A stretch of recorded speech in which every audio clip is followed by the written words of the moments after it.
काँग्रेस पक्ष आहे, उद्याही राहणार आहे, कायम आपला राहणार आहे.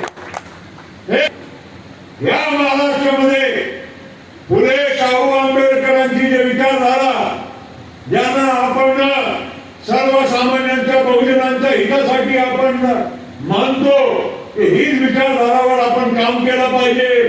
मी आजही आपल्या सगळ्यांना आवर्जून सांगू इच्छितो की आम्ही फुले शाहू आंबेडकरांच्या विचारधारावरच आज नेहमी काम करत राहणार आणि या विचारधाराची कधी आम्ही तडजोड करणार नाही. आज आपल्याकडे संधी आहे विकास करण्याची, आपल्याकडे संधी आहे जनसामान्यांचा, गोरगरिबांचा, शेतकऱ्यांचा, मागासवर्गीयांचा, आदिवासींचा, महिलांचा, युवकांचा बेरोजगारीचा प्रश्न सोडवण्याचा. आणि हे जी संधी आपल्याला प्राप्त झाली आहे, या संधीचा सुद्धा आपल्या सगळ्यांनी मिळून करायचा आहे. आणि म्हणून सत्ता प्राप्त करण्यासाठी निर्णय घेतला. सत्ता जर विकासासाठी तेव्हा आवश्यक होती, तो आजही आमच्या या गोंदिया भंडारा जिल्हा महाराष्ट्राच्या विकासासाठी आम्हाला सत्तामध्ये जाणं हे आम्हाला काळाची गरज असं आम्हाला वाटत होतं. एका बाजूला नरेंद्र मोदी साहेबांच्या नेतृत्व कालपर्यंत आम्ही जरूर वेगळे होतो, पण एक मी तुम्हाला सांगतो की अच्छा हो या बुरा लगे, लेकिन सच्चाई को तो इनकार नहीं कर सकते. आज ज्या पद्धतीनं देशामध्ये जे एक वेगाने विकासाची वाटचाल सुरू आहे, त्याला आपण सगळ्यांनी मान्य करायला पाहिजे. कालच्या जो एक विक्रमी, जो एक या देशाचा एक आमच्या वैज्ञानिकांनी जो काम आणि शौर्य दाखवलं, आज चंद्रयान या भारत जगामध्ये विश्वामध्ये चौथा असा देश आहे ज्यांनी चंद्रमापर्यंत पोहोचण्याची एवढी मोठी गरुड हे घेतली आहे. सुद्धा बरोबर चालण्याची गरज आहे. आणि त्यामुळे आज तुम्ही बघा देशाचं नाव अख्खा विश्वामध्ये ज्या पद्धतीनं एक वेगळी ओळख भारताची निर्माण झाली आहे. आज कुठेही जावा भारताच्या पंतप्रधानांचा ज्या हिशोबाने सन्मान होत आहे, स्वागत होत आहे, या गोष्टीला सुद्धा आम्हाला तुम्हाला सगळ्यांना मान्य करावा लागणार. कशी होणार? तेव्हा सगळ्यांची प्रगती होणार. आणि देशाची प्रगती जेव्हा होते, सर्वसामान्यांची, बहुजनांची प्रगती सुद्धा त्याच बरोबर होतात. सभेमध्ये दोन्ही वेळा दोन्ही ठिकाणी आपल्या आशीर्वादाने मला जाता आला, अनेक वेळा जाता आला. शेतकऱ्यांचे सर्वात जास्त प्रश्न आहे. शेतकऱ्यांना आपल्याला न्याय नेहमीच मिळवून द्यावा लागणार आहे. केळी होत आहे, कुठे आपल्या बागायती करतात, बाजारमध्ये आज पोहोचत आहे. कितीतरी मोठ्या मोठ्या कंपन्यांमध्ये काम करायला जात आहे. आज तुम्हाला आम्हाला जे दिसायला मिळत आहे एक विकासाची एक वाटचालचा हिस्सा आहे.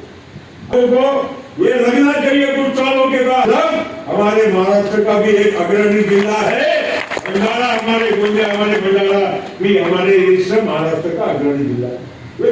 म्हणजे डावलून टाकला हे अतिशय दुःखाचं उद्देश्य है कि गोंदिया और भंडारा जिले के साथ साथ महाराष्ट्र का भी विकास होना चाहिए. इस उद्देश्य और इस भावना को लेकर आज, और हमको खुशी नहीं होगी. अभी गंगाधर जी परशुराम का क्रम की बात बता रहे थे. गोंदिया और भंडारा जिले के राजनीति में और इस महाराष्ट्र की राजनीति में जब भी कोई फेरबदल आता है या इस देश की राजनीति में कोई हलचल आती है, तो प्रफुल्ल पटेल एक ऐसा नाम रहता है जो पूरे देश में चर्चित रहता है. और ये हमारे लिए गौरव की बात है कि वो हमारे गोंदिया और भंडारा जिले के नेता है. आज हम कई लोग रोज चर्चा करते हैं, सभी पत्रकार बंधु भी रोज पत्रकार हमारे से पूछते हैं कि गोंदिया से हवाई जहाज चालू होगा कि नहीं.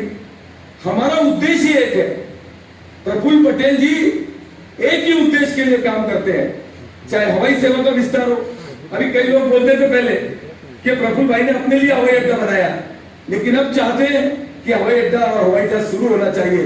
तो मैं भी आपको विश्वास के साथ एक बात बताना चाहता हूं कि गोंदिया और भंडारा जिले के विकास के लिए जिस चीज की भी आवश्यकता पड़ेगी, तो केंद्र और राज्य सरकार में यदि प्रफुल्ल पटेल ने शब्द रखा तो उसको काटने वाला कोई व्यक्तित्व नहीं है, ये बात निश्चित है। और कंपनी चालू करेगी, ये भी मैं आपको विश्वास दिलाता हूं। चाहे रेल के क्षेत्र में हो, चाहे उद्योग के क्षेत्र में हो। आज अदानी आया तो हजारों लोगों को काम मिला, उसकी चर्चा होनी चाहिए, उसकी बात करनी चाहिए। आज इरिगेशन के प्रोजेक्ट प्रफुल्ल पटेल जिस दिन से खासदार बने हैं उस समय का ब्यौरा और आज के ब्यौरे के बारे में अगर हम चर्चा करेंगे तो इरिगेशन किस लेवल तक चला गया, इरिगेशन किस ऊंचाइयों तक चला गया। क्योंकि प्रफुल्ल पटेल जी अगर उद्योग क्षेत्र पर पूरा ध्यान देते हैं तो सबसे बड़ी जो बात है वो किसानों के लिए और धान उत्पादक किसानों के लिए विशेष लड़ाई लड़ते हैं। वित्त मंत्री थे और बोनस का पैसा दिलाने की बात आई तो वो भी खासदार प्रफुल्ल पटेल के माध्यम से हमारे धान उत्पादक किसानों को बोनस मिला। इस जी का जो इस राज्य सरकार में, इस राज्य की सरकार में माननीय एकनाथ जी शिंदे हो, माननीय देवेंद्र जी फडणवीस हो और माननीय अजीत दादा पवार हो, ये तीनों जो राज्य के शासन के प्रमुख हैं, हम प्रफुल्ल पटेल जी को रोज एक ही बात कहते हैं कि गोंदिया और भंडारा जिले का विकास करता हुए बताना चाहता हूं कि पिछले करोड़ों रुपए के जो काम प्रफुल्ल पटेल जी ने मंजूर कराए थे और उसको स्टे मिला था, आपको मालूम है स्टे मिला था, अपने बहुत सरकार आने के बाद 2 दिन में हमारे पूरे विकास के कामों के स्टे उठा दिए गए और सब काम चालू होने वाले। इसके अलावा प्रत्येक व्यक्ति के मन में यह बात तो जरूर है कि भारत की राजनीति में और महाराष्ट्र की राजनीति में गोंदिया और भंडारा जिले का गौरव बढ़ाने का काम यदि किसी व्यक्ति ने किया है तो वो नाम खासदार प्रफुल्ल पटेल जी है और केवल प्रफुल्ल पटेल जी है, इसमें कहीं कोई दो मत नहीं है। चर्चा में गोंदिया और भंडारा जिले को प्रथम स्थान मिलना चाहिए, ये बात करने के लिए भी प्रफुल्ल पटेल जी मुंबई में मंत्रालय में दिखते हैं।